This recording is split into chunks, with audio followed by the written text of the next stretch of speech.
자, 안녕하세요. 안녕하세요. 네. 자, 저는 같이 공부하게 될 이름 김희영입니다. 이제 어떤 선생님께서 얘기하시기를 제가 이름이 김희영입니다. 그랬더니 이름은 10대인데요. 이렇게 얘기를 하시더라고요. 아니에요. 마음도 10대입니다.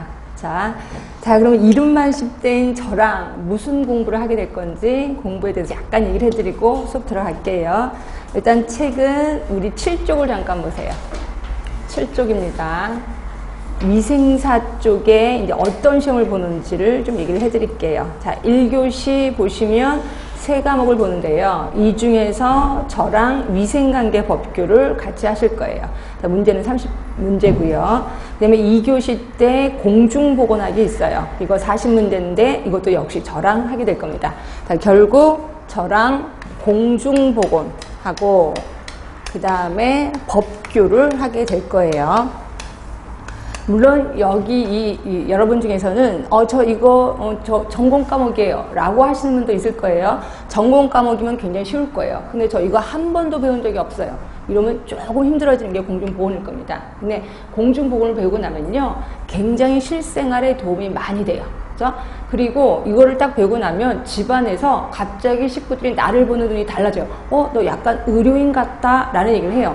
굉장히 유식해지는 게 공중보건 쪽이다 생각하시면 돼요. 그래서 이제 요거는 최대한 제가 이해를 잘 하도록 알려드릴 거예요. 다시 말해서 수업 시간에 우리는 먼저 이해를 해야 된다. 선이해.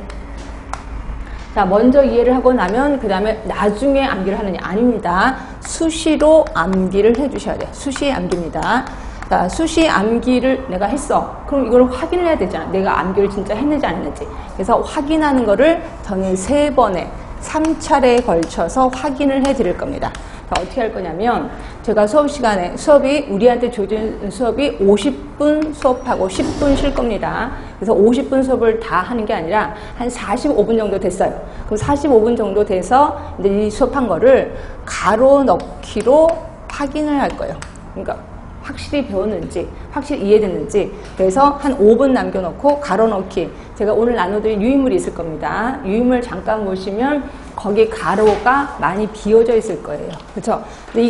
내가 45분 동안 배웠던 거를 가로 놓기를 하면서 내 머릿속에 있는 거를 끄집어내서 여기다 쓰는 거예요. 그렇죠? 또는 잘 모르겠다. 아까 배웠는지 잘 모르겠다. 그럼 책을 보고 하셔도 돼요. 단 가로 놓기의 생명력은 가로가 비어 있어야 된다. 무슨 소리예요? 가로놓기 여기 답을 쓰면 그 다음에 이거는 가로놓기로서의 생명력이 없다는 거죠. 결국 어떻게 해야 돼? 정답은 뭐 포스트잇에다 다른 데다 쓰든지, 그리고 항상 다니면서 버스 타고 다니든지 가로놓기 보면서 계속 가로 안에 있는 말을 계속 되뇌이면 되는 거죠. 그렇게 해서 암기 1차 암기 확인할 거고요. 자, 그 다음에 이제 저는 쉬는 동안에 여러분은 10분 동안에 화장실 갔다 와서 그 뒤에 보시면 그 단락 뒤에 문제가 있을 겁니다. 우리 책에 문제가 확인해 드릴게요. 자, 문제가 어디 있냐면 24쪽에 있을 겁니다. 물론 안타깝게도 거기 정답이 있어요. 그래서 정답을 보면서 제발 풀지 마세요. 정답은 가린 채로 일단 답을 체크하도록 하세요. 그리고 나서 제가 두 번째 시간에, 그러니까 여러분들은 쉬는 시간에 이제 문제를 푸시는 거야. 오지선다 문제를 풀고 나면, 그 다음에 제가 두 번째 2교시에 들어와서 이거를 이제 문제 풀이를 해드릴게요. 문제풀이 해드리고, 그러면 제가 1차 확인했고요. 그러면서 여기 2차 확인을 합니다. 그 다음에 3차는 언제 하냐면 일주일 뒤, 그러니까 다음에 일주일 뒤에 여러분이 오시죠. 이때 제가 쪽지 시험을 갖고 올 겁니다. 그러니까 여러분들은 수업 시간에 10분 전에 오셔야 돼. 적어도 10분 전에 오셔서 쪽지 시험을 갖고 푸는 겁니다. 옆에 분하고 같이 상담해서 푸는 거 절대로 아니고요. 또 내 책하고 상담해서 푸는 거 아니야. 그냥 내 머리하고 상담을 해서 문제를 푸는 거죠. 그래서 문제를 풀고 제가, 그러니까 다음 주 첫째 시간은 말고 두 번째 시간에 2교시에 이거를 정답을 불러드릴 거예요. 정답을 불러드릴 거고, 그 다음에 3교시 때는 또 요 쪽지 시험에 대한 문제풀이를 좀 할 겁니다. 그렇죠? 잘 이해를 좀 하셔야 돼. 그래서 1교시에는 그냥 여러분들 그냥 푸시면 되는 거고, 2교시 때 정답 불러드리고, 3교시 때 문풀. 문제 풀이를 한다 하시면 되고, 그리고 2교시 때 정답 불러드리고 바로 그 자리에서 거둘 겁니다. 제가 걷어서 개인별로 제가 조금 관리를 좀 할까 해요. 그래서 학원 측에 제가 명단을 받아서 개별로 제가 관리를 할 거거든요. 그래서 유난히 성적이 좀 떨어진 분이 있어. 그러면 제가 좀 부를 겁니다. 불러서 여러분 개별 상담도 좀 하고요. 예전에 한번 개별 상담을 했더니 다 도망가시던데, 그러니까 원장님께서 좀 그만 좀 흥분하지 말라고 그랬는데 저 이거 하고 싶어요. 그러니까 개별 상담에서 여러분 왜 많이 떨어졌는지, 뭐가 이해가 안 되는지 그거에 대해서 개별적으로 접근을 할 겁니다. 아셨죠? 그러니까 외우셔야 돼. 여러분들 중에는 나중에 외울게요, 시험 보기 전에 외울게요, 절대로 안 됩니다. 항상 수시로 외워야 된다. 그리고 그 다음에 계속해서 확인을 한다. 자, 이게 우리 공중보건의 수업이고요. 자, 그럼 법규는 어떻게 하느냐? 자, 법규는 이해할 것도 없어요. 그죠? 그럼 뭐만 하면 돼? 그냥 암기만 하면 돼. 자, 암기긴 암기인데 단순 무식하게 암기를 하시면 돼요. 그러니까 아무 조건 달지 말고 그냥 암기를 하시면 돼요. 그래서 암기를 하면 법규는 그래도 굉장히 똑똑해지는 게 법규예요. 여기 보면은 사방에 돌아다니면 전부 다 신고할 것밖에 없어. 법을 알다 보면. 그렇죠? 그럼 신고 다 하셔도 돼요. 단 인간관계 다 끊으면 되는 거죠. 그다음부터. 그래서 조금 유식해지는 게 법규 쪽이다. 그리고 단순 무식하게 외우고, 이것도 역시 3차례에 걸쳐서 확인할 겁니다. 가로 넣기 하고, 문제 풀고, 그 다음에 쪽지 시험 하고, 이런 식으로 해서 완벽하게 이 수업이 끝나고 나면 뭐라도 남을 수 있게끔 제가 해드릴 거고요. 자, 이렇게 제가 강하게 훈련시키는 이유 중에 하나가, 작년부터 위생사 시험이 굉장히 어려워진 거 아시죠? 그전에는 진짜 지나가다가 한 몇 개월 한 3개월 정도 공부하고 그냥 붙는 게 위생사다고 한다면, 작년에는 엄청 어려워졌어요. 그래서 합격률이 거의 한 70%도 안 나오고 이럴 정도였습니다. 그래서 공부를 이왕 하시는 김에 어차피 붙어야 되잖아. 붙으려고 오신 거 아니에요. 그러니까 공부에 좀 투자를 하셔서 한 번에 붙을 수 있도록. 그래서 이렇게 따라와 주시면 제가 붙게 좀 노력하겠습니다. 아셨죠? 예. 자, 그런 식으로 이제 할 거고요. 제가 천천히 이해하도록 하겠습니다. 자, 수업 들어갈게요. 자, 책은 어디냐면, 자, 거기 18쪽에 공중보건학의 개념으로 들어갈게요. 자, 맨 처음에 공중보건의 개념으로 들어가기 전에 제일 처음 접근해야 되는 게 건강의 개념이에요. 자, 건강의 개념에서 제일 처음 얘기하는 데가 어디냐면 WHO.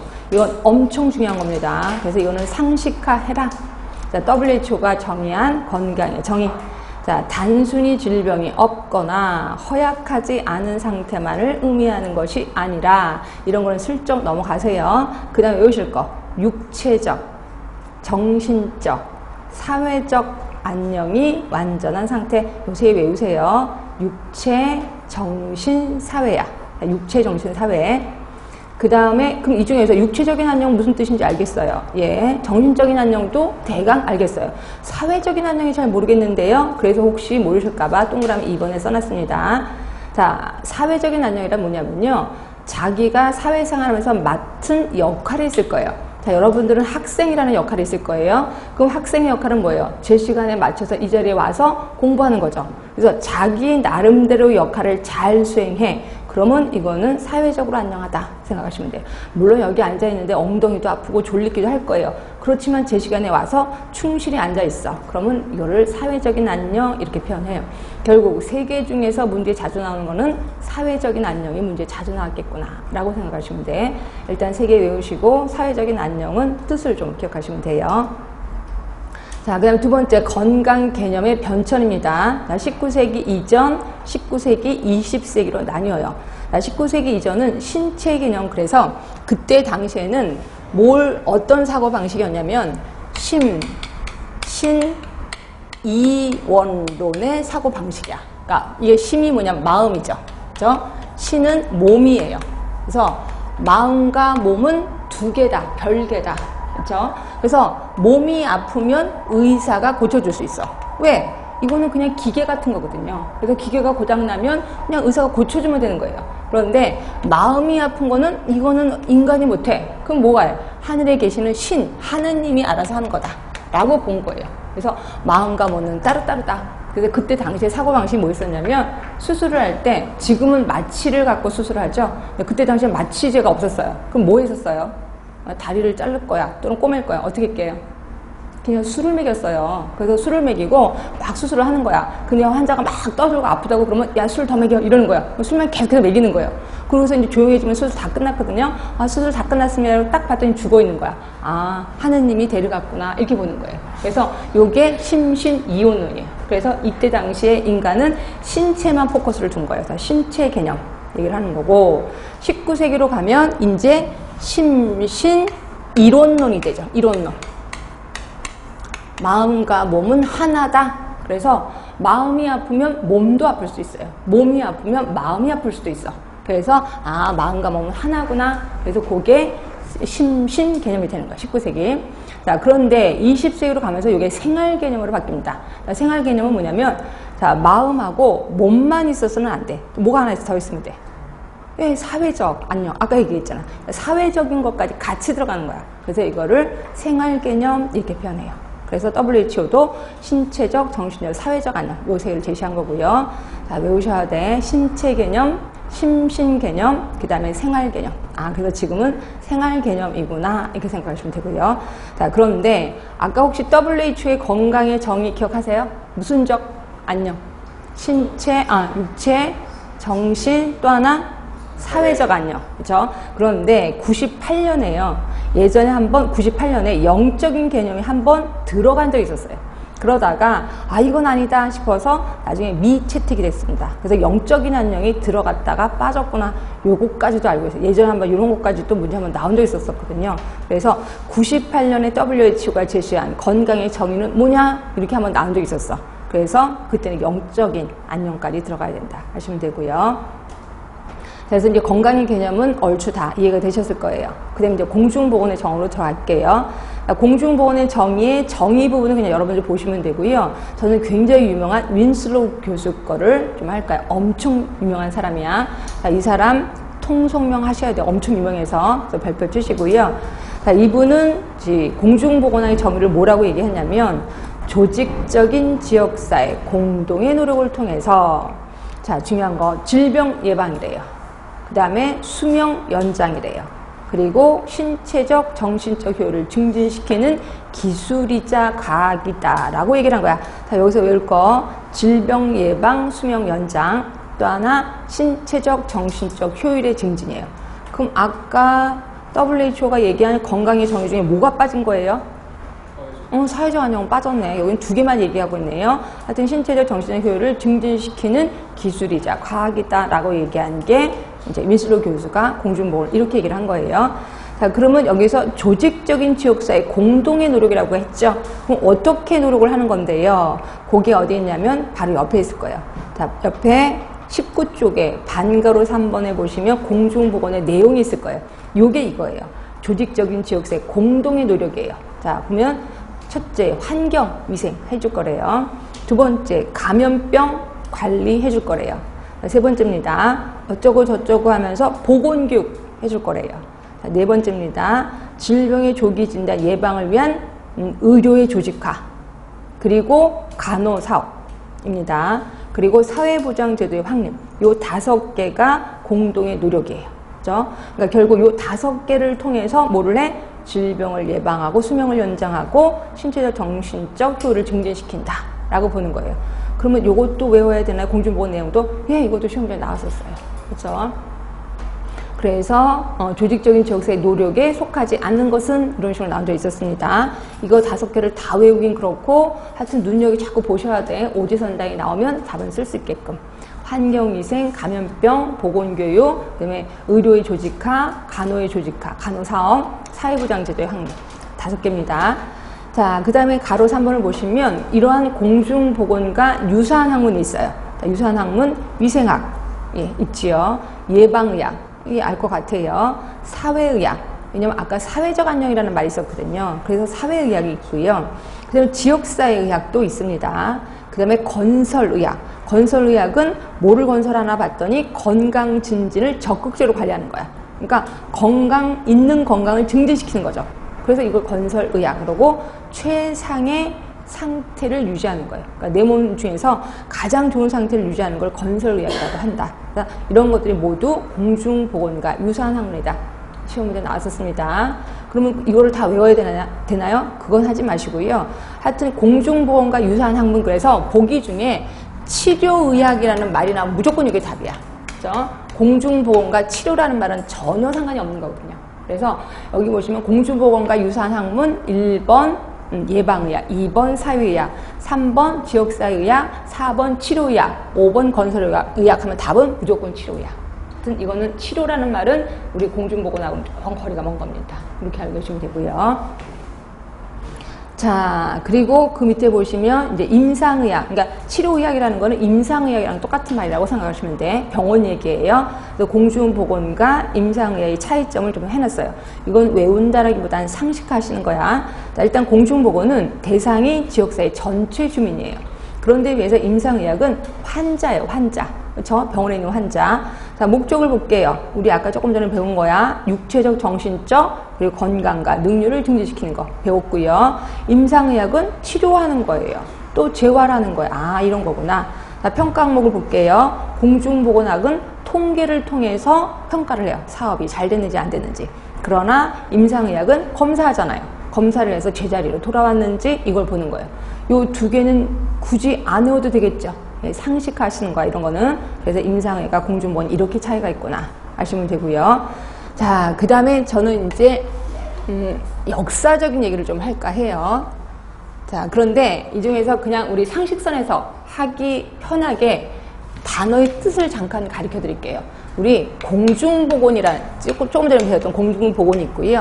그 다음에 또 하나가 지역사회 보건이라는 게 있어요. 그러니까 지역사회 의학이죠. 아까 말한 지역사회 의학 보이시지? 지역사회 보건입니다. 얘네 둘의 차이점을 잠깐만 설명드릴게요. 이거는 상식하시는 거야. 자, 그런 경우 있어요. 지금 우리 동네에 우리 국가에 결핵이 돌아요. 그러면 결핵에 대해서 국가가 가만히 있나요? 아니면 결핵에 대해서 국가가 관리를 할까요? 네, 관리를 해요. 그래서 각 보건소에 결핵 환자 관리해라라고 명령을 내립니다. 그러면 서울에 있는 보건소든 시골에 있는 보건소든 결핵 관리 사업을 하게 돼요. 이거는 위에서 내린 명령에 따른 사업을 하는 거야. 이거를 우리 공중보건사업 이렇게 표현해. 다시 말해서 공중보건사업이라는 거는 뭐냐면 상의 하달식의 사업을 하는 거예요. 그렇죠? 위에서 명령 내리면 쫙 일률적으로 사업을 하는 거를 우리 공중보건사업 이렇게 그래. 근데 솔직히 우리 동네는 결핵 환자 없어요. 별로 없어요. 그래도 그냥 명령이니까 사업을 하는 거예요. 요게 공중보건사업. 그런데 비해서 지역사회 보건사업은 뭐냐면 그 지역의 특수성에 맞는 사업을 하는 거예요. 그렇죠? 그럼 그 지역의 특수적인 사업을 하니까 어떻게 돼? 우리 동네는 이런 사업 할 겁니다. 라고 올리는 거죠. 그러면 요거에 반대니까 무슨 사업? 그러지. 하의 상달식의 사업이에요. 요게 지역사회 보건이에요. 지역사회 보건사업이에요. 그래서 공중이라는 말이 들어간 거하고 지역사회라는 말이 들어간 거 이 차이점을 느낌으로 아셔야 됩니다. 그러면 지금은 공중사업을 많이 할까요? 지역사회 보건사업을 많이 할까요? 지역사회 보건사업. 그래서 일명 우리는 지자체 사업 이렇게 들어보셨을 거예요. 지금 훨씬 이 사업이 좀 많이 있습니다. 그렇죠? 하여튼 이렇게 단어 뜻을 좀 설명드렸고요. 자, 그 다음에 이제 역사로 들어가기 전에 역사로 들어가기 전에 이건 잠깐만 가로놓기를 잠깐만 할게요. 우리 책 볼게요. 유인물 볼게요. 유인물 거기 있을 겁니다. 자, 세계보건기구가 제시한 건강의 정의. 건강이란 단순히 질병이 없고 허약하지 않은 상태만을 의미하는 것이 아니라 육체적, 또 뭐죠? 정신적, 또 하나 사회적 안녕의 완전한 상태를 의미한다. 네, 맞아요. 자, 두 번째입니다. WHO가 제시한 건강의 정의예요. 저는 1948년 것도 제시했고 1998년 것도 제시했습니다. 1948년은 우리가 알고 있는 세계, 1998년은 하나가 더 들어갔다 그랬죠. 영적인 안녕. 자, 그래서 1번 보시면 자, 보건학적 개념으로는 물리적으로 쾌적한 공해 없는 환경이라는 의미로도 사용되는데 이게 뭘까요? 우리 안 배운 거야. 환경도 얘기하네. 이거 무슨 안녕일까요? 그냥 때려 맞히는 거예요. 여기서는 눈치껏. 뭘까요? 4개 중에 정신, 사회, 영적, 그 다음에 사회, 영적. 요 4개 중에 어디에 속할까요? 쾌적하고 공해 없는 환경, 요게 신체적 건강이에요. 신체적 안녕. 신체적 안녕은 몸도 건강한 거지만 환경도 건강한 거를 얘기하는 거구나. 그렇죠? 자, 두 번째입니다. 본인이 생각하는 이상적인 자아, 다른 사람의 눈에 비친 나의 모습과 현실적인 나, 자신의 모습인 현재의 나, 그러니까 지금 이상적인 나, 현재의 나, 그렇죠? 이런 모습이 일치가 될 때 건강한 상태가 될 수 있다. 이거 무슨 건강? 그렇죠. 정신적 건강입니다. 정신적 건강. 자, 세 번째는 금방 아실 것 같아요. 사회적인 역할과 규칙, 인간관계를 유지하면서 사회적인 규범에서 벗어나지 않게 직업을 가질 때 건강하다는 의미가 된다. 무슨 건강? 예, 이게 사회적 건강이에요. 사회적 건강. 자, 네 번째입니다. 상해나 장애가 없으며 동시에 생리적 기능이 정상 범위에서 균형을 유지하고 있어서 항상성이 유지되어 있는 상태. 무슨 건강? 그렇죠. 신체적 건강입니다. 신체적 건강.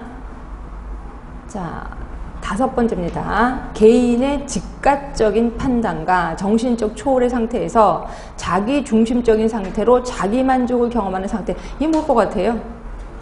이게 영적인 안녕이에요. 이게 영적인 안녕. 자기 자신의 직관적인 판단, 정신적 초월의 상태에서 결국 이게 뭐냐면요, 종교가 있느냐 없느냐예요. 그래서 종교가 있다면 나는 영적으로 건강한 거야. 종교가 없다면 영적으로 불건강한 거다. 그렇죠? 이건 말도 안 되는 거죠. 그래서 영적인 안녕이 딱 빠져 있는 겁니다. 이렇게 알려주시면 돼. 자, 그 다음에 이제 또 볼게요. 어떤 교수예요. 공중보건학이란, 공중보건의 정의를 내리는 사람이네. 조직적인 지역사회 공동의 노력을 통해서 질병을 예방하고 수명을 연장시키고 무슨 효율을 증진시키는 기술이며 과학이다. 누가 얘기를 했죠? 윈슬로우가 얘기를 했어요. 그리고 무슨 효율? 신체적, 정신적 효율. 예, 잘 하고 있어요. 자, 이렇게 해서 우리 건강의 개념 끝났고 공중보건의 개념도 끝났어요. 그 다음에 이제 역사 얘기를 좀 할까 해요. 자, 역사도요, 점점 문제가 좀 많이 나와서 예전에는 거의 안 나왔다가 이제는 조금 점점 더 많이 나오고 있어요. 그래서 역사에 대해서는 전체적인 흐름을 한번 얘기하고 그 시기의 특징도 한번 얘기를 할 거고 그 시기에 유명한 사람도 다 얘기를 할 거예요. 자, 맨 처음엔 고대기부터 시작을 합니다.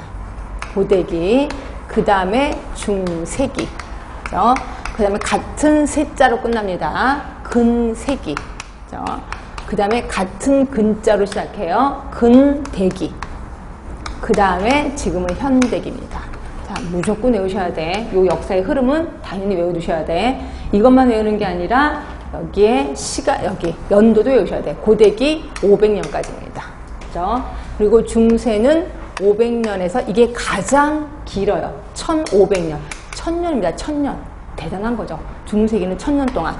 그 다음에 근세기는 1500년에서 1850년까지. 1850년까지. 그 다음에 근대기는 엄청 짧아요. 1850에서 1900년까지. 50년밖에 안 돼요. 그래서 어떤 학자들은 근대기와 근세기를 합쳐서 그냥 근대기 이렇게 표현하기도 합니다. 근데 저는 이걸 좀 나눠놨습니다. 자, 그리고 현대기는 1900년 이후를 현대기라고 한다. 그래서 일단 연도까지 또 달달달달 외우셔야 돼. 자, 고대기에서 만나는 유명한 사람이 있습니다. 그 사람이 누구냐면 히포크라테스. 자, 히포크라테스 누구예요? 이 사람 누구예요? 처음 들어보셨어요? 응? 의학의 아버지예요. 그래서 의사들이 이제 졸업할 때 의학에 선서할 때 히포크라테스 선서를 합니다. 그래서 유명한 사람이냐? 아니에요. 이 사람은 그거 말고 되게 많은 유명한 일을 많이 했었습니다. 특히 이 사람은 장기설이라는 걸 만들었어요. 자, 우리 낯선 단어 나옵니다. 장기설. 장기설은 뭐냐면 더러운 공기야. 더러운 공기. 그래서 더러운 공기가 내 몸에 들어가면 나는 병이 생기는 거예요. 그렇죠? 근데 더러운 공기는 솔직히 말해서 거기 균이 들어가 있는 공기겠지. 그렇죠? 근데 그 균을 있다는 걸 발견을 못하고 그냥 더러운 공기가 들어가면 병이 생기더라. 이게 장기설이야. 그래서 만들어진 병이 말라리아라는 병이에요. 자, 말라리아는 뭐냐면요. 말이라는 단어와 아리아라는 단어가 합쳐진 거예요. 자, 말은 더러움이죠. 그리고 아리아는 공기죠. 그래서 만든 게 말라리아예요. 그렇죠? 그래서 그때 만들어진 병이 말라리아. 근데 말라리아는 뭐에 의해서 옮기는 거예요? 모기예요. 모기에 의해서 옮겨지는 거를 뒤늦게 발견했어요. 누가 발견했냐면요. 린다라는 간호사가 만들었어요. 간호사가. 그래서 간호사가 아니야, 말라리아는 더러운 공기가 아니라 그냥 모기에서 움직이는 것 같아. 모기에서 옮겨지는 것 같아. 근데 사람들이 믿어주질 않은 거예요. 근데 이 사람이 너무너무 화가 나서 숲속을 다니면서 모기랑 다 잡았어요. 그리고 이걸 방에다 풀어서 거기서 하룻밤을 잠잔 거예요. 근데 혼자 자기는 좀 그렇죠. 남자친구를 꼬셨어요. 그래서 남자친구랑 같이 잠을 잤어요. 그래서 둘 다 말라리아 걸린 거예요. 그죠? 그리고 남자친구는 그것 때문에 죽었습니다. 그죠? 되게 무서운 게 여자입니다. 하여튼 그래서 뒤늦게 이제 발견을 한 거고, 근데 이때 당시에는 히포크라테스는 그걸 모르고 그냥 말라리아는 더러운 공기 때문에 옮기는 거다라고 얘기를 한 거예요. 그치? 자, 그리고 이러한 장기설을 이제 마감시킨 사람, 완성시킨 사람이 누구냐면 갈렌이라는 사람, 갈렌이라는 사람은 이제 갈레뉴스라고도 합니다. 하여튼 갈렌이라는 사람은 장기설을 완성시킨 사람이다라고 생각하시면 돼요. 결국 고대계에서 외울 사람 두 사람, 물론 많겠지만 일단 두 사람은 꼭 기본으로 외우세요. 히포크라테스, 갈렌 꼭 외우시면 돼요. 자, 일단 우리 책을 좀 볼까요? 자, 거기 보시면 동그라미 1번이에요. 위생법전도 있어요. 그래서 위생법전의 이름이 레위기라고 합니다. 이것도 그냥 써놓기나 하세요. 위생법전 이름이 레위기예요. 레위기. 근데 시험 문제는 한 번도 안 나왔습니다. 하여튼 이게 있고, 그거를 이제 그냥 슬쩍 넘어가시면 되고요. 2번 히포크라테스입니다. 히포크라테스는 장기설로 유명하다고 얘기를 했고요. 그리고 인간의 몸은 4개의 액체로 이루어져 있다. 자, 4개의 액체가 뭐냐면 혈액, 점액, 황담즙, 흑담즙. 그래서 요 4개가 균형을 받으면 건강한 거다. 이렇게 얘기를 했어요. 이런 것까지는 굳이 모르셔도 되고요. 장기설만 기억하세요. 장기설. 자, 그리고 갈렌 또는 갈레뉴스. 이 사람은 아까 말한 장기설을 완성시킨 사람이야. 거기다 하나 써놓으셔야지. 장기설을 완성시킨 사람, 그리고 위생, 하이진이라는 용어를 최초로 사용한 사람. 이 두 사람입니다. 자, 그렇게 해서 우리 고대는 일단 끝났고요. 고대는 두 사람만 기억하시면 돼. 자, 그럼 이제 중세로 갈게요. 자, 고대는요, 그리스 로마잖아요. 굉장히 화려했었죠. 우리 영화 같은 데 보면 굉장히 화려하잖아. 그래서 결국 망했나요? 아니면 성공했나요? 망했어요. 비참하게 망했어요. 그래서 그 교육을 받은 사람들이 중세 사람. 그래서 중세 사람들은 와, 저렇게 화려하면, 이때 당시에는요 하루에 4끼를 안 먹었다면서요. 4끼, 하루에 3끼가 아니라면서, 3끼가 아니래요. 우린 밥 먹을 때 하루 아침 점심 저녁 3끼를 먹잖아요. 여기는 돈 많은 사람들은 하루 종일 먹었다면서요. 그래서 우리 옛날 영화 보면 이렇게 누워서, 옆으로 누워서 뭘 뜯어 먹잖아요. 뜯어 먹다가 배가 너무 불러. 그러면 나가서 토하고 다시 들어와서 얼마나 힘들겠어요. 토했으니까 다시 누워서 또 먹는 거야. 하루 종일 먹었대요. 그런데 비해서 노예들은 하루 한 끼밖에 못 먹었대요. 하여튼 그렇게 많이 먹으면 결국 망하더라는 거를 알게 돼요. 그래서 이제 중세 사람들은 최대한 자기 몸에 투자를 안 합니다. 그래서 세수도 잘 안 하고요. 옷도 일부러 찢어트려서 입고요. 그리고 여기 상처가 나잖아요. 그럼 옳지, 잘 됐다. 그래서 상처를 더 막 괴롭히는 거야. 그래서 상처가 골마 터지면 그만큼 영이 깨끗하다고 느낀 거예요. 그러니까 온갖 병이 나돌았던 게 중세기. 자, 그러면 내가 그래도 병에 걸렸어. 그러면 나는 전생에 나쁜 짓을 많이 한 거야. 그래서 병에 걸린 거야. 그러면 내가 병원으로 가야 돼요? 아니면 교회로 갈까요? 교회로 가는 거예요. 교회에 가서 내 영혼을 깨끗이 하면 그다음에 내 몸은 나아질 거라 생각을 한 거죠. 그래서 많은 환자들이 교회로 갑니다. 그럼 교회에 가서 치료를 해줬나요? 아니에요. 이 사람 보고 계속 아침부터 저녁까지 기도하라고 얘기를 하고 있어. 그리고 이거는 제가 그린 그림은 아니고요. 진짜 그런 그림이 있습니다. 중세기에 여자들이 입었던 치마 있죠. 이게 잘룩하고 밑에 축 펴진 치마, 그것을 입은 간호사예요. 말로는 간호사예요. 얼굴이 굉장히 심술궂게 생겼어요. 여기 심술보가 닥지닥지 붙은 간호사인데 굉장히 뚱뚱해요. 이쪽 손에는 술을 먹고 있어요. 이쪽 손에는 채찍을 들고 있어요. 그래서 채찍을 칙 휘두르는데 거기 채찍 끝에 환자가 있는 거예요. 다리가 구부러진 사람, 등이 굽은 사람, 이런 사람들이 벌벌 떨면서 막 있는 거예요. 그래서 채찍을 한 대 딱 때려요. 그럼 살이 착 파헤치잖아요. 그럼 거기에 피를 흘리면서 막 또 다시 막 기도를 하는 거예요. 그리고 백그라운드로는 다른 환자가 사람들한테 구걸을 하러 돌아다니는 거예요. 그래서 구걸을 해서 돈을 갖고 오면 그 돈을 간호사한테 바치는 거야. 그럼 간호사가 채찍을 한 대 딱 때려주죠. 그러니까 돈을 바치면 한 대 더 때려요. 그럼 그걸 갖고 그만큼 영이 맑아진다 생각을 한 거죠. 그리고 그 돈을 받아서 간호사는 술을 먹는 거죠. 돼지처럼. 그래서 간호사가 점점 살이 찌면 그만큼 이 사람들은 영이 맑아진다 생각을 한 거죠. 그러니까 말도 안 되는 시대가 이게 중세기예요. 그래서 이때 당시에는 온갖 병이 나돌았어. 그래서 이거를 일명 암흑기 이렇게 표현해요. 온갖 병이 나돌았고 그 병을 치료하려고도 안 했습니다. 그렇죠? 그래서 이제부터 그 병에 대해서 한번 좀 훑어볼까 해요. 자, 중세기입니다. 암흑기 또는 종교적 사상 대두기 이렇게도 표현하고요. 자, 비위생적인 생활이요. 그리고 온갖 병이 나돌았는데 그게 이제 패스트 굉장히 유명한입니다. 유럽 인구의 4분의 1이 죽었어요. 생각해보세요. 유럽 인구의 4분의 1은 어마어마하게 죽었다는 겁니다. 또는 패스트는 다른 말로 흑사병이라고 하는 것도 아시죠? 흑사병. 왜 흑사병이에요?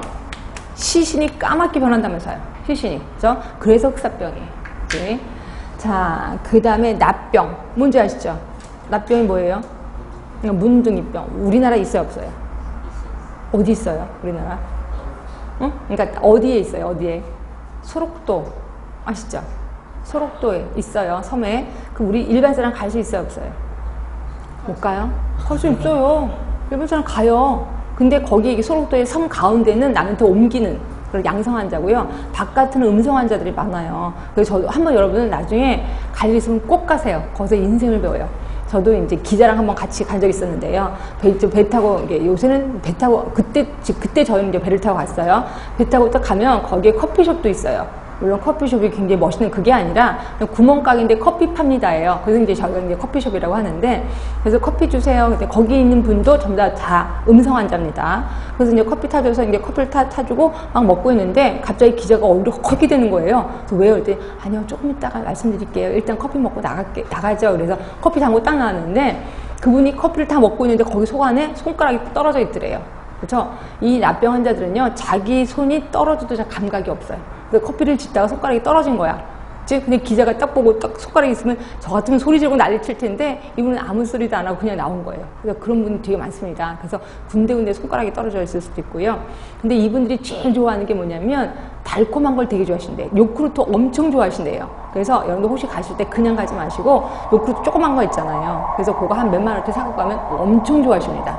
그리고 사탕도 되게 좋아하신대요. 그래서 저는 사탕을 또 이렇게 딱 뜯으면 알이 나오면 좀 약간 좀 이렇게 오염이 될 것 같아서 하나하나 쌓여진 걸 가져갔거든요. 그래서 이렇게 먹을 때마다 뜯어 잡수시라고. 근데 그게 큰 착오였었던 거죠. 저는 그걸 드리고 그 다음에 한 바퀴 돌고 딱 다시 왔는데 할머니한테 드렸거든요. 근데 할머니가 이걸 자르려고 하는데 이게 자를 수가 있어요, 없어요? 살이 문드러지는 거지. 그러니까 이렇게 자르면 살이 문드러져요. 그러니까 안 잘라지니까 칼 갖고 자른 거예요, 그 봉지를. 근데 자꾸 안 잘라진대. 그러니까 눈도 안 보이는 거죠. 그래서 자른다고 자르는데 자꾸 당신 손가락을 자르고 있는 거예요. 얼마나 미안한지, 죄송합니다. 그래서 제가 그걸 다 찢어갖고서 이게 병에다 놔두고 왔는데, 여러분들 나중에 가실 때, 알사탕 이렇게 뜯으면 다 알이 나오는 거. 그런 거 꼭 사갖고 가셔야 돼. 있습니다. 지금 우리나라. 많습니다. 그럼 여러분들 고기만 있나? 아니에요. 전철 타고 많이 돌아다니시던데? 여러분 보시면 가끔가다 저들 딱 타면, 저 사람 납병 환자인데 바로 옆에 그냥 여러분들 그냥 핸드폰 갖고 장난하고 있던데요. 많아요. 그럼 여러분 어떻게 알아요? 납병 환자는 어떻게 생겼냐면 얼굴이요, 성형했는데 망한 것 같은 성형. 그죠? 성형했는데 저 사람 성형한 게 좀 이상해. 그런 사람들 중에 대부분 납병 환자들 많아. 왜냐면 납병 환자들의 가장 큰 특징이 눈썹이 빠지고 코가 문드러지거든요. 딱 처음에 봤을 때는 성형을 잘못했구나 이렇게 느낌이 들어요. 그런 사람 옆에 천연덕석이 앉아있던데 여러분. 되게 많습니다. 하여튼 유럽에서 그때 당시 중세에도 납병이 좀 많았었어요. 천연두, 디프테리아, 홍역, 하여튼 이런 병들이 많이 나돌았구나 하시면 되고요. 자, 이 중에 외우실 거 동그라미 3번입니다. 징기스칸의 유럽 정벌로 패스트가 전파돼서 흑사병 유럽 인구의 4분의 1이 죽었어. 그래서 꼭 머릿속에 기억하셔야 돼. 그래서 그것 때문에 죽기 싫잖아요. 그래서 그 유행 지역에 그 사람이 왔어. 그럼 이 사람이 혹시 균을 갖고 왔을까봐 이걸 격리를 했다고 해요. 그게 동그라미 4번. 자, 프랑스, 그 때문에 패스트 대유행 지역에서 온 사람을 40일간 차단을 시켜서 너 우리 마을 들어오기 전에 거기서 있어. 40일간. 그리고서 40일 지나서 이 사람이 멀쩡하면 그때서야 들어오게끔 했습니다. 그래서 지금의 검역소를 설치한 거죠. 그거에 유래가 된 거죠. 그래서 외우셔야 돼. 프랑스 마르세유입니다. 거기에서 최초의 검역소가 설치가 됩니다. 자, 이거 연도도 아예 쓰세요. 1383년 1383이에요. 1383. 외우기 쉽죠? 8을 다 띄워놓으면 33이에요. 1383. 그래서 프랑스 쪽에 프랑스. 무슨 병 때문에 생겼다고요? 흑사병 때문에. 그러니까 패스트 때문에 1383년 프랑스에 검역법에 의한 검역소가 설치가 됩니다.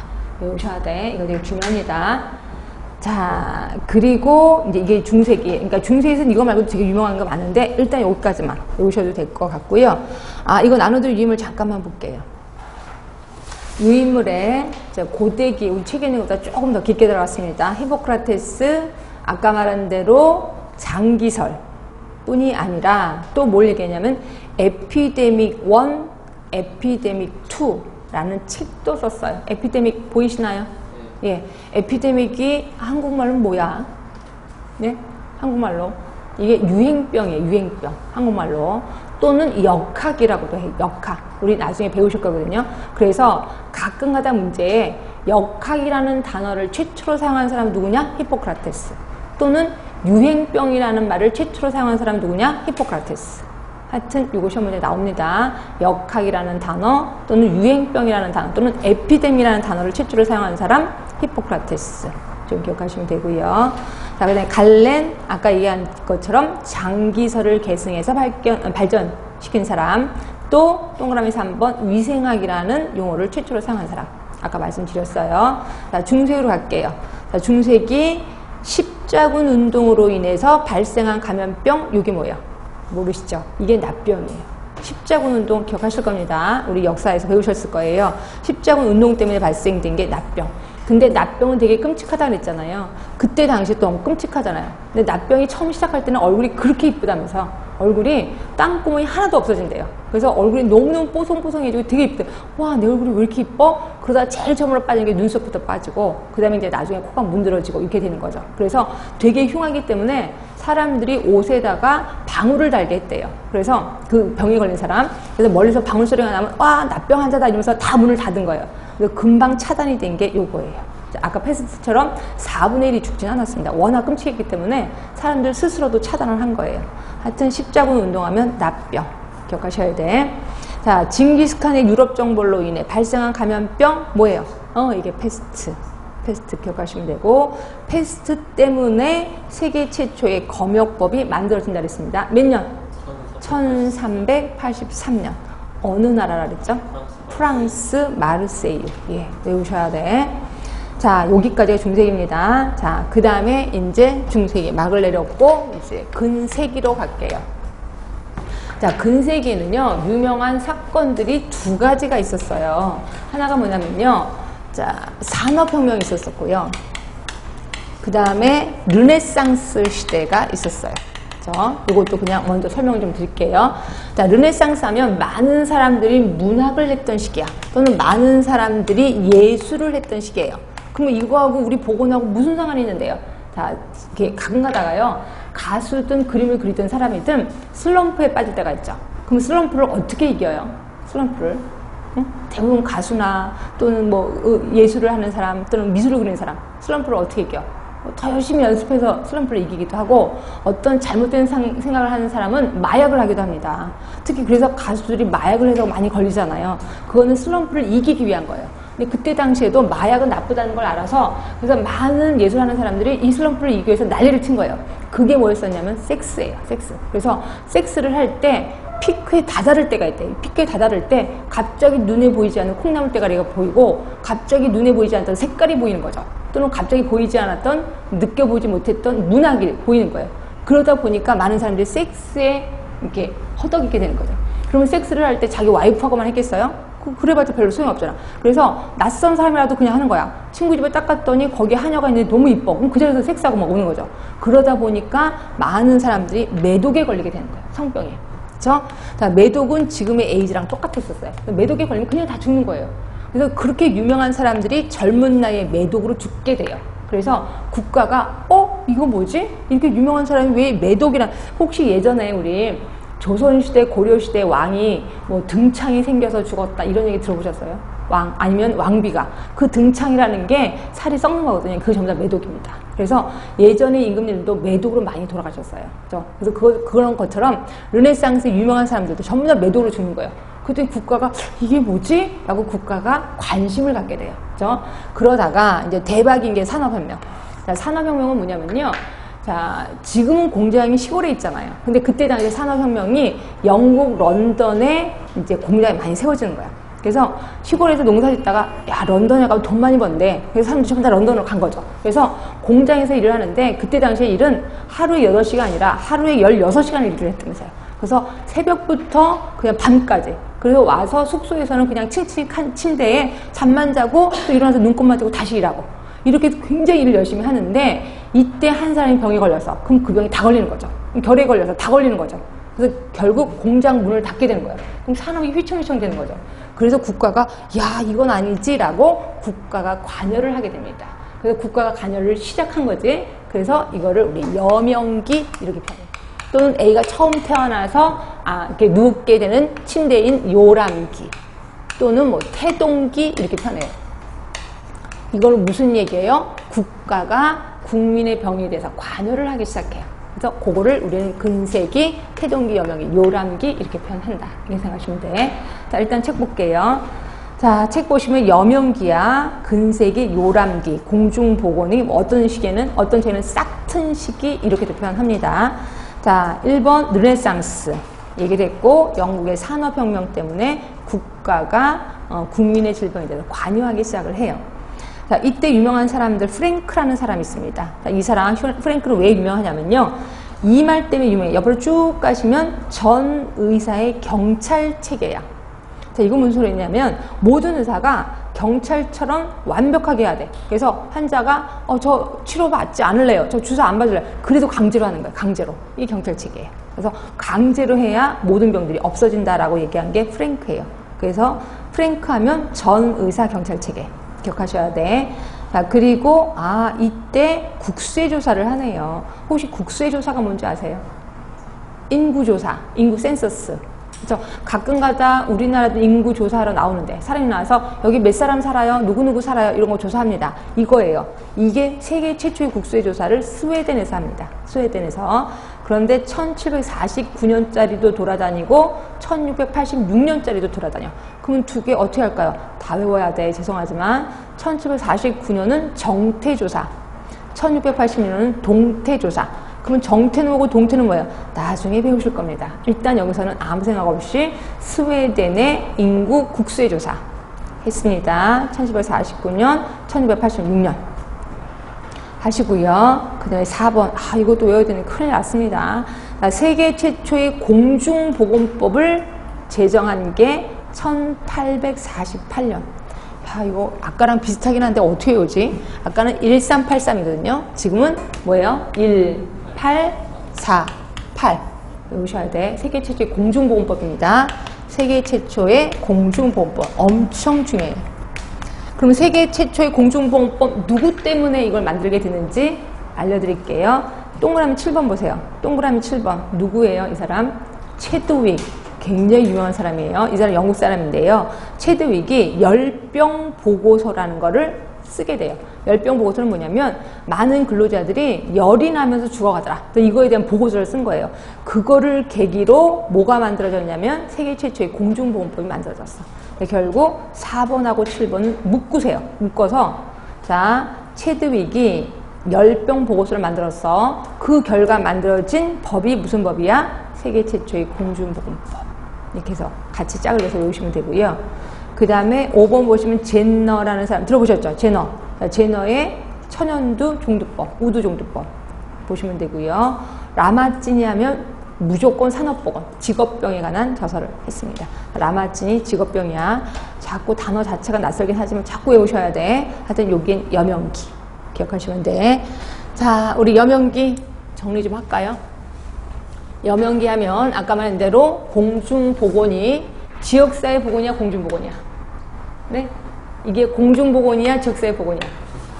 공중보건이죠. 왜? 국가가 강제로 이런 거 해 라고 얘기를 했잖아요. 그래서 이때부터 공중보건이 싹튼 시기, 여명기, 요람기. 지역사회 보건 아닙니다. 아까 공중보건하고 지역사회 보건 구분했지요? 예. 그래서 이건 공중보건. 자, 이때 유명한 사람 누구 외울까요? 가장 유명한 사람. 네? 누구 외울까요? 체드윅. 체드윅 굉장히 유명해요.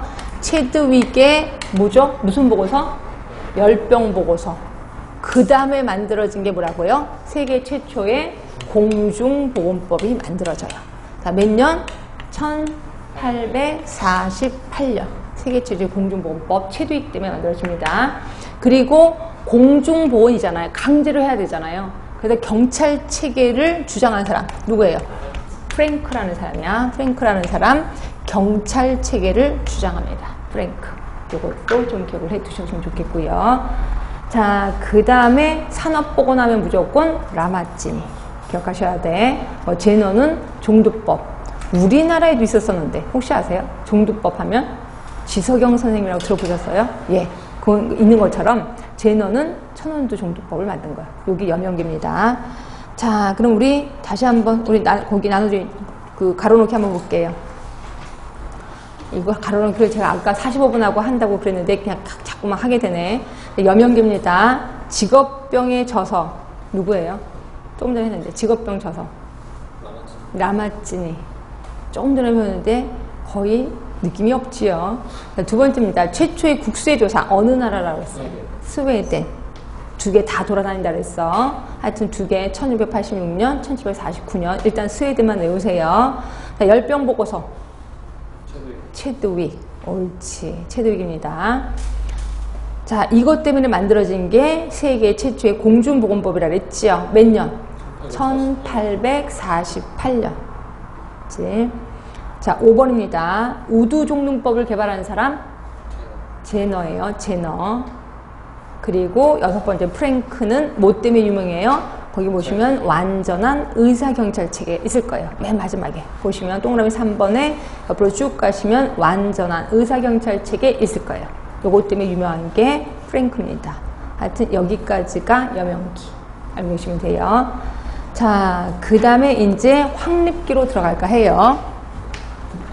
자, 확립, 그러니까 이게 근세기 다음에 근대기인데 요게 이제 확립이 된 거예요. 그러니까 공중보건이라는 게 확립이 된, 국가가 완벽하게 관여를 해요. 확립기입니다. 이게 확립기야. 자, 그런데 이때요. 이때 드디어 균을 발견하게 돼요. 세균이 있다는 거를 발견하게 돼요. 그래서 이거를 일명 세균학설 시대 이렇게도 표현해요. 그럼 세균이 있으니까 세균을 죽이면 되겠네. 그래서 이것 때문에 세균을 죽이는 예방 백신도 많이 만들어져요. 예방 백신도. 그래서 죽어가는 많은 사람들이 살게 돼요. 왜냐면 예방 백신 때문에. 그래서 균을 다 없앨 수 있어. 그런데 안타깝게도 되게 짧아요. 50년밖에 없습니다. 그죠? 그 다음에 뭐냐면 균이 없어도 병이 생기더라. 그죠? 그래서 그 다음 현대계는 탈미생물학 시대 이렇게 표현해요. 또는 탈세균학설 시대 이렇게도 표현해요. 그리고 공중보건은 이제 발전을 하게 됩니다. 발전기입니다. 이렇게 하시면 돼요. 그죠? 자, 근대기 세균학설 시대, 그리고 공중보건 확립기입니다. 그리고 현대로 들어오면서 균이 없어도 병이 생기더라. 탈미생물학 시대. 그리고 공중보건은 이제 발전기에 도달된다 하시면 되고요. 자, 그래서 확립기 볼게요. 확립기는 근대기라고 그랬고 예방의학적 사상이 대두됩니다. 이때 이제 여러 가지 균들이 발견하게 되죠. 호우의 결핵균, 또 비스마르크 이건 나중에 또 하기도 할 건데 세계 최초의 질병보험법을 만든 사람, 우리나라의 건강보험이죠. 그러니까 건강보험이라는 걸 최초로 만든 사람은 비스마르크예요. 비스마르크 기억하셔야 돼. 그 다음에 스노우, 워낙 유명한 사람, 존 스노우의 콜레라에 관한 역학조사를 한 사람. 이것도 나중에 이제 역학에서 배우시긴 하겠는데, 자, 콜레라는 물에 의해서 옮겨지는 거다. 그럼 그전에는요, 공기에 의해서 옮겨진다고 주장했거든요. 누가 했을까? 아까 공기에 의해서 옮겨진다고 얘기한 사람. 히포크라테스. 그래서 이게 계속해서 더러운 공기 계속 하다가 이때 누구에 의해서 밝혀졌냐면 스노우에 의해서 아니야, 공기뿐이 아니라 물에 의해서 옮겨진다는 걸 처음으로 발견했어요. 콜레라가. 그래서 스노우 때문에 히포크라테스의 장기설의 허구성을 밝혔어요. 그렇죠? 히포크라테스가 다는 아니더라 라고 밝힌 거예요. 그래서 스노우가 그래서 유명한 겁니다. 스노우의 콜레라에 관한 역학조사 했고요. 페텐코프는 환경위생학 교실을 만든 사람이에요. 환경위생에 신경을 쓴 사람. 그다음에 나머지 여러 가지 균도 좀. 혹시 파스테르라고 들어보셨어요? 파스테르 우유죠. 그럼 파스테르는 뭐냐면 미생물설을 주장했거든요. 파스테르가. 그래서 여러 가지 균일 발견한 것도 파스텔도 있고 코우도 있어요. 하여튼 이런 거에 의해서 균들이 발견이 됐고 각종 약이 이제 개발이 되는 거죠. 자, 20세기로 갈게요. 자, 20세기는 발전계는 지역사회 보건학 사상이 대두됐고요.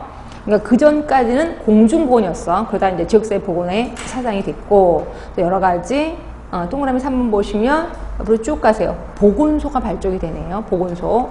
지금의 보건소. 그리고 외우실 거 동그라미 4번입니다. WHO의 창립. 우리 WHO는 우리랑 좀 관련이 많거든요. WHO의 창립 48년 4월 7일이에요.